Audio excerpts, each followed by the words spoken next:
Tide science classes में आपका स्वागत है। आज हम पढ़ने में क्लास 11 फिजिक्स में चैप्टर 2, जिसमें हमारे चैप्टर का नाम है मात्रक एवं मापन।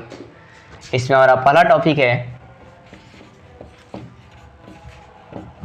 वैज्ञानिक संकेतन। सबसे ये इम्पोर्टेंट टॉपिक है, किसी भी न्यूमेरिकल को प्रॉब्लम्स को सॉल्व करने के लिए इसी के अनुसार चलना पड़ता है। तो वैज्ञानिक संकेतन एक छोटा सा है कि a गुना 10 के पावर b को a गुना 10 के पावर b को वैज्ञानिक संकेतन कहा जाता है, जहां इस a का मान जो होता है 1 से 9 के बीच में होता है। और ये जो पावर होता है, जो b मैंने लिखा हूँ पावर, ये आपका पॉजिटिव या नेगेटिव दोनों हो सकता है, या पावर कभी जीरो भी हो सकता है। जैसे मान लीजिए आपका आंसर आ रहा है कुछ सवाल का 200, तो इसे वैज्ञानिक संकेतन हम कैसे लिखेंगे? 2 × 10 की पावर 2 लिखा जाएगा, जहाँ a क्या होगा हमारा, ये 1 से 9 के बीच में माना गया 2, और ये 10 के पावर 2 क्या हो गया आपका पावर हो गया। ऐसे इसी प्रकार अगर आपका लिखा हो 3000, तो हम इसे लिख सकते हैं 3 × 10 के पावर 3, और ये हमारा क्या हो गया वैज्ञानिक संकेतन।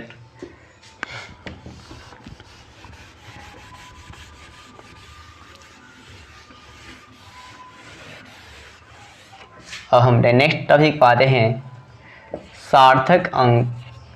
ये भी हमारा बहुत इंपॉर्टेंट पॉइंट है, सार्थक अंक।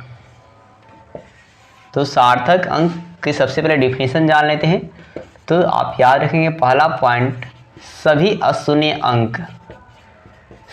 अशून्य अंक जो होते हैं वो सार्थक अंक कहलाते हैं। फिर से सुनेंगे आप, सभी अशून्य अंक सार्थक अंक कहलाते हैं। जैसे मान लीजिए 1 2 3 4 5 लिखा हुआ है इतना राशि। अब इसमें आपसे पूछा जाएगा कि सार्थक अंक कितने होंगे, तो 4 होंगे, 1 2 3 4। इसी प्रकार दूसरा पॉइंट है कि अगर किसी संख्या में दशमलव लगा हो, क्या लगा हो, दशमलव लगा हो, और दशमलव के पहले शून्य हो, और दशमलव के पहले क्या हो, शून्य हो, तो उस शून्य को सार्थक अंक नहीं कहा जाता है। जैसे आप लिखे हैं 0.2, तो ये दशमलव के जो पहले शून्य लगा है ये हमारा सार्थक अंक नहीं होगा। यानी कि यहाँ पर सार्थक अंक संख्या कितनी होगी, तो वहीं पर एक डिजिट 2 दिखाई दे रहा है, तो सार्थक अंक कितना हो जाएगा 1। इसी प्रकार हमारा है 0.002 भी हो, तो एक और तीसरा रूल कहता है कि अगर यदि किसी संख्या के दशमलव के पहले भी शून्य हो और दशमलव के बाद भी शून्य हो, तो दोनों शून्य सार्थक अंक नहीं माने जाते हैं। यानी कि यहाँ भी हमारा सार्थक अंक की संख्या कितनी होगी, तो केवल आपका 1 होगा। और एक और बात कि अगर किसी संख्या के बाद 0 लगा हो, किसी संख्या के बाद 0 लगा हो, तो वो 0 भी सार्थक अंक नहीं गिना जाता है।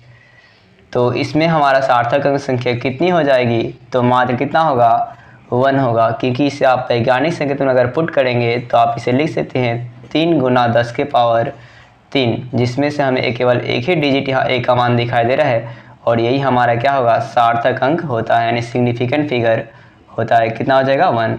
इसी प्रकार आप एक और एग्जाम्पल देख लें, जैसे मान लीजिए आपका लिखा गया है इतना, तो हम सार्थक अंक कितना होगा, तो हमने कहा कि 0 सार्थक अंक नहीं होती है, तो यहाँ पे सार्थक अंक कितना होगी, तो केवल आपका 1 होगा। दोस्तों अगर वीडियो अच्छी लगी हो तो वीडियो को लाइक और सब्सक्राइब जरूर करें।